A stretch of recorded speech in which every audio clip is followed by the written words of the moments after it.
Hello नमस्कार dear student, welcome to Success Career. आज की इस वीडियो में हम लोग बात करने वाले हैं इंडियन नेवी ट्रेड्समैन मेट्स की जो परीक्षा होने वाली है। तो इसके में एग्जाम से एक दिन पहले अपनी तैयारी कैसे करें और क्या ना करें। तो एग्जाम से एक दिन पहले आपको क्या करना है, क्या नहीं करना चाहिए, और साथ में एग्जाम में यदि आप पहुंच जाते हैं तो तुक्का कैसे लगाएंगे, ये लगाने का कारगर विधि क्या होगा, यानी कि जिससे कि आप 100% सही कर पाएँ। तो सबसे पहले चलिए हम बात करते हैं एग्जाम से एक दिन पहले क्या करें या क्या ना करें। तो सबसे पहले एक खास बात ध्यान रखिए, एग्जाम से एक दिन पहले आपको नई चीज़ें बिल्कुल नहीं पढ़नी होती है। बिल्कुल मत पढ़िए। यदि आपका कल है तो आज बिल्कुल नई चीज़ों पे फोकस मत करिए। करना क्या है, आज के दिन आपको, कल अगर पेपर है तो आपको जो भी आपके पास बुक रखे हुए हैं या 60 ट्रिक या 60 नोट बनाए हुए हैं उनको रिवाइज करिए आज के दिन। आज के दिन क्या करना है, कल पेपर है तो जो भी आप 60 नोट बनाए हैं या जो कोई भी बुक आपके पास अवेलेबल है उसको रिवाइज करिए। जो आप ऑलरेडी पढ़े हुए हैं वही चीज़ रिवाइज करिए। जो आप ऑलरेडी पहले पढ़ चुके हैं बस उसे देखकर आप बस रिवाइज कर सकते हैं। और यदि आपके पास बुक नहीं है तो हमारे टेलीग्राम चैनल पे जो इंडियन नेवी ट्रेड्समैन की बुक है +15 प्रैक्टिस सेट, जो कि आपको सॉल्यूशन सहित मिलेंगे, तो सिर्फ उनको डाउनलोड कर लीजिएगा। टेलीग्राम चैनल का लिंक मैं डिस्क्रिप्शन बॉक्स में दे दूंगा, तो उनको डाउनलोड कर लेना है और आपको जो बुक है और 15 प्रैक्टिस सेट है सॉल्यूशन सहित मिल जाएंगे। तो आपको बस देख कर रिवाइज कर जाना है, यानी कि आपको बस रिवीजन वही चीज़ करेंगे, क्योंकि इस बुक में आपको चैप्टर वाइज सभी चीज़ें मिल जाएंगी। जैसे कि जनरल इंग्लिश का क्वेश्चन मिल जाएगा चैप्टर वाइज, जैसे कि कंप्रेंशन, पैसेज, इंग्लिश ग्रामर से, जैसे noun, gender, adjective, conjunction, preposition. ऐसे ही अर्थमेटिक जो है, अर्थमेटिक न्यूमेरिकल एबिलिटी से आपका क्वेश्चन आता है, जैसे number system, LCM, HCF, simplification, partnership, average, profit loss, SI CI. या आपका जनरल अवेयरनेस है, जैसे कि national, international, sport, our India, national symbols, the universe, international organisation, Indian constitution, general science, space research, Indian history. तो ये सभी आप computer से जुड़े सभी को आपको क्या कर सकते हैं, बस रिवाइज कर सकते हैं देखकर। और रीजनिंग के भी आपको देखने को मिल जाएंगे, तो आप रिवाइज एक दिन पहले कर जाइए, ठीक है।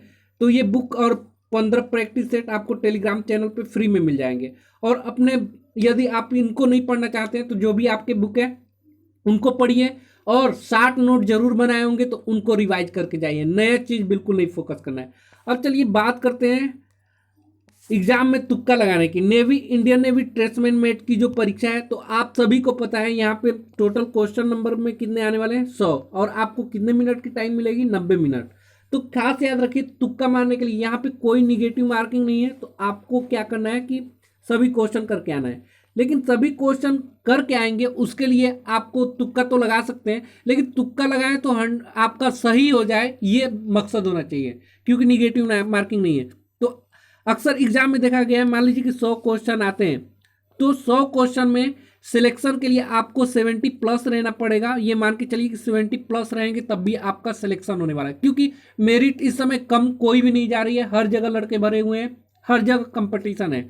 तो दूसरी बात, मान लीजिए आपने क्वेश्चन किया है 56 और सिलेक्शन आपको 70 पे मिलने वाला है, तो 14 क्वेश्चन आपको तुक्का, 14 क्या पूरे क्वेश्चन मारने हैं, लेकिन 14 उसमें सही हो जाए, 14 से अधिक सही हो जाए, या जितने भी बचे हुए क्वेश्चन हैं जैसे कि 44, ये पूरे पूरे सही हो जाए। तो इसके लिए आपको दो तरीके से तुक्का मार सकते हैं। पहला जो है काउंटिंग मेथड द्वारा, और दूसरा स्मार्ट मेथड द्वारा।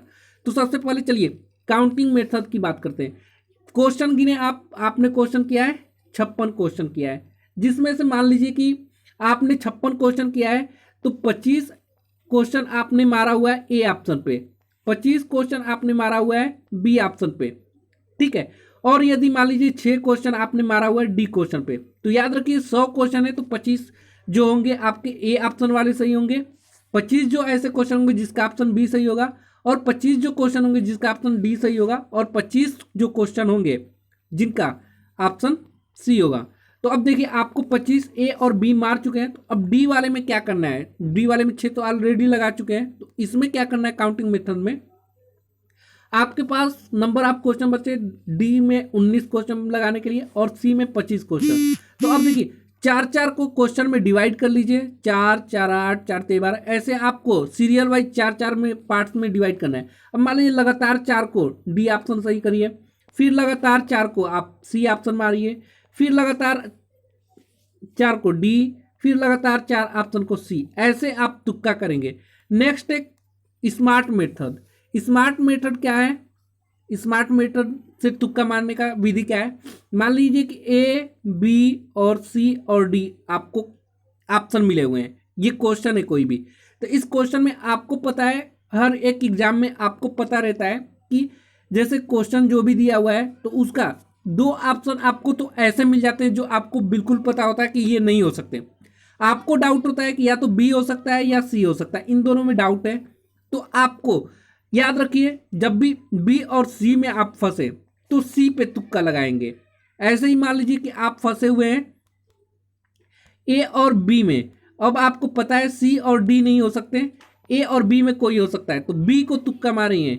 ऐसे ही आप मान लीजिए कि फंसे हुए हैं ए नहीं हो सकता, बी नहीं हो सकता, आपको बिल्कुल पता है कि ए का बी नहीं हो सकता, सी और डी में यदि कंफ्यूजन है तो आप ऑप्शन सी को मारें, ठीक है।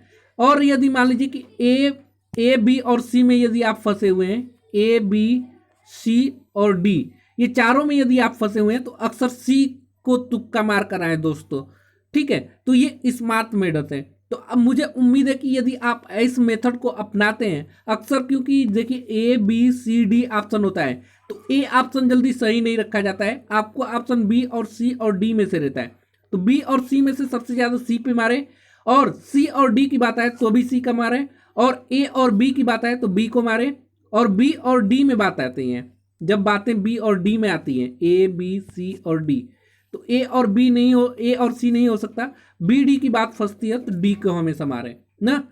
ज्यादातर चांस आपका बनता है सी और डी में, बहुत ही कम केसेस जो होते हैं वो ए और बी में आपको फंसते हैं, ठीक है। और ए और बी में कंफ्यूजन होता है, सी और डी यदि आपको पता है कि नहीं हो सकता, आपका आंसर ए और बी में से होगा तो बी को ही मार कराएं।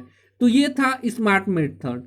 तो मुझे उम्मीद है कि आप लोग एक भी लोग क्वेश्चन को नहीं छोड़कर आएंगे इंडियन नेवी ट्रेड्समैन में, क्योंकि यहाँ पे 100 में 100 करके आएंगे, और क्योंकि यहाँ पे निगेटिव मार्क का मार्किंग है ही नहीं आपके एग्जाम के लिए। तो आज के वीडियो में इतना ही रखते हैं, मिलेंगे। कोई भी यदि दिक्कत परेशानी हो तो आप मुझे डायरेक्टली कमेंट करें, और साथ में बुक को जरूर डाउनलोड कर लें, बुक प्लस 15 प्रैक्टिस सेट बिल्कुल फ्री है, टेलीग्राम चैनल पे अपलोड कर दिया गया है। तो आज के लिए वीडियो में इतना ही। Thanks for watching this video guys.